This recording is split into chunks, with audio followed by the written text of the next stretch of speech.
Hi, this is Jim Freed, the host of Freed on Business on 880 AM The Biz in Miami, and you're listening to the U.S. Family Office Realestate.com podcast. The podcast provides you real estate information designed specifically for family offices. Make sure you check out USFamilyOfficeRealestate.com for educational information for family offices, including white papers, fact sheets, videos, and podcasts. You'll also find information on specific markets and assets, real estate cycles, tax-efficient real estate investing ideas, and much, much more. That's USFamilyOfficeRealestate.com. Information for family offices by a family office.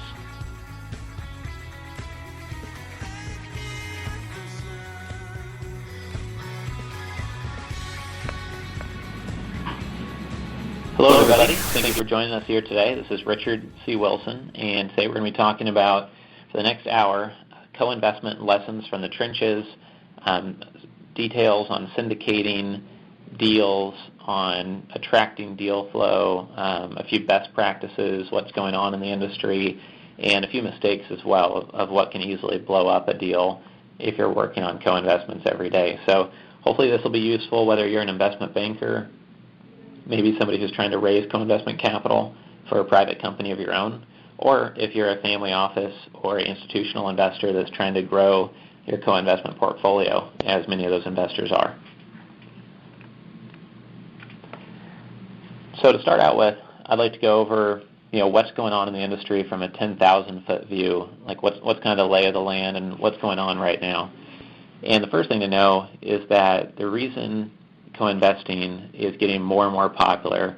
And by the way, it's not a new concept. Obviously, it's been around for decades and in some form probably for hundreds of years. But in the last several decades, there's been co-investment funds back in the 70s and 80s.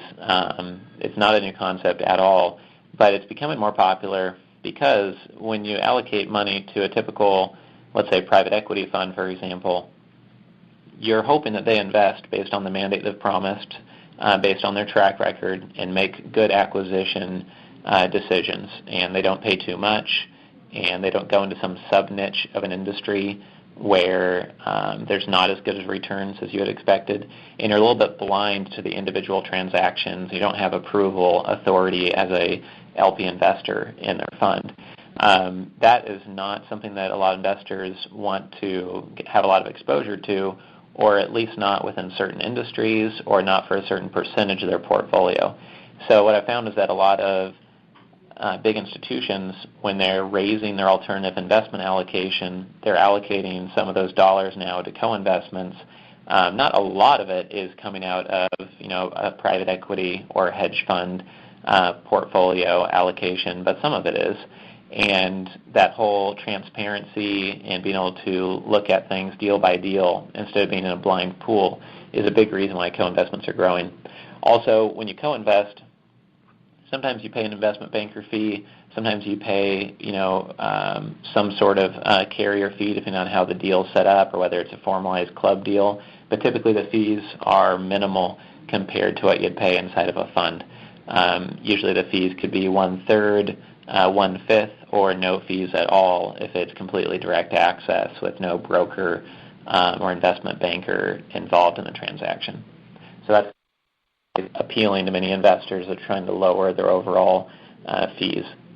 The second item here on this slide is about club deals versus co-investments. Really, a club deal is a type of formalized co-investment. Typically, club deals refer to when a group of families, let's say in the hotel industry, get together. They maybe soft commit so much in capital each and say, let's go out and invest in hotels together. And there might be 3 of them, there might be 12 of them, and they could still opt in or out of a deal, but they kind of pre-commit and find common criteria they're looking for in a hotel, for example. And this can be done in real estate. Some hedge funds do co-investing, and then a lot of private equity infrastructure type funds do co-investing and club deals as well. And this whole club deal trend is pretty new, and honestly, I've worked with a lot of family offices, and I've met with 1,000 of them, and I've only met a handful that participate in more formalized club deals.